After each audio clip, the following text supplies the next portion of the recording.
हैं चुनाव से कुछ दिन पहले, और तीसरा सवाल, सुप्रीम कोर्ट ने इंटरिम स्टे देने से मना कर दिया है जो 90 लाख वोटरों का नाम निकाला गया था। ये 3 सवाल। पहली बात है, नीतीश कुमार जी का इस्तीफा मुख्यमंत्री पद का आज हो रहा है। अब राज्यसभा में आए हैं और फिर एक बार और राष्ट्रीय नेता बन गए। अब मुख्यमंत्री कौन बनेगा, ये सवाल अभी भी है, कौन बनेगा।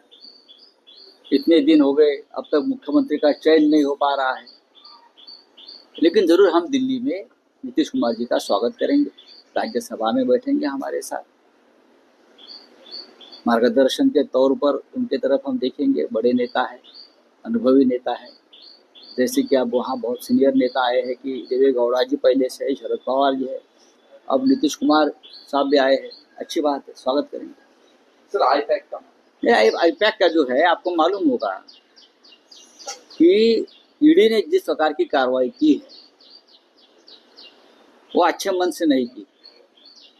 चुनाव है पश्चिम बंगाल का, सब लोग चुनाव में व्यस्त हैं और ईडी ने सिर्फ भारतीय जनता पार्टी के जो विरोधी है उनके ऊपर एक्शन शुरू की। ये उनका हमेशा का खेल रहता है। मुझे लगता है एक बार ममता दीदी खुद इस मामले में एक्टिवली पड़ी थी और ईडी के कार्य दफ्तर में जाकर अपनी फाइल लेकर आई थी। लेकिन अब सरकार नहीं है किसी की, अब सरकार सिर्फ गणेश कुमार की चल रही है वहाँ। तो ये बातें होती रहेगी।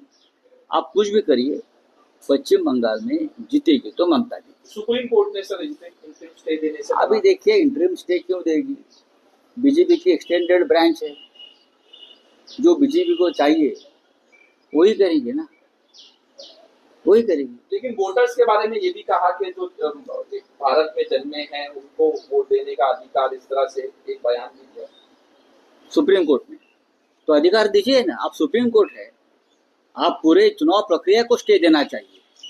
अगर 90 लाख वोटर्स को वोटिंग का अधिकार नहीं मिल रहा है तो कहाँ गया संविधान का अधिकार? आप मुझे बताइए। आप सुप्रीम कोर्ट है, आपको पूरा अधिकार है। कटघरे में खड़ा करो गणेश कुमार को और पूछो क्या चल रहा है आपका। तो मैदानों के बारे में आपने सवाल उठाया। आप हमारे महाराष्ट्र में भ्रष्टाचार की स्तर तक गिर गया है कि जो प्लेग्राउंड है बच्चों के, उसके ऊपर भी 5 स्टार होटल बनाने जा रहे हैं एकनाथ शिंदे और मोदी, उद्घाटन करने आएंगे। बच्चों को प्लेग्राउंड नहीं है और उसके ऊपर 5 स्टार होटल्स और मॉल्स बनाएंगे ये लोग, और मोदी बोल रहे हैं ना खाऊंगा ना खाने दूंगा। अरे ईडी की रेड्स वो आईपैक के ऊपर क्यों डाल रहे हो? इस प्रकार की जो पॉलिसी बना रहे हैं ना बिल्डरों को मदद करने के लिए, उनके ऊपर ईडी की रेड होनी चाहिए। और अगर यही पॉलिसी रहेगी कि प्लेग्राउंड पर मॉल्स बनाएंगे या होटल्स बनाएंगे, तो हमारा शिवाजी पार्क का जो ऐतिहासिक मैदान है वो भी एक प्लेग्राउंड है। तो क्या शिवाजी पार्क में आप 5 स्टार होटल बनाओगे? आजाद मैदान में 5 स्टार होटल बनाओगे? कुपरेज मैदान है फुटबॉल का सबसे बड़ा, वहाँ 5 स्टार होटल बनाओगे?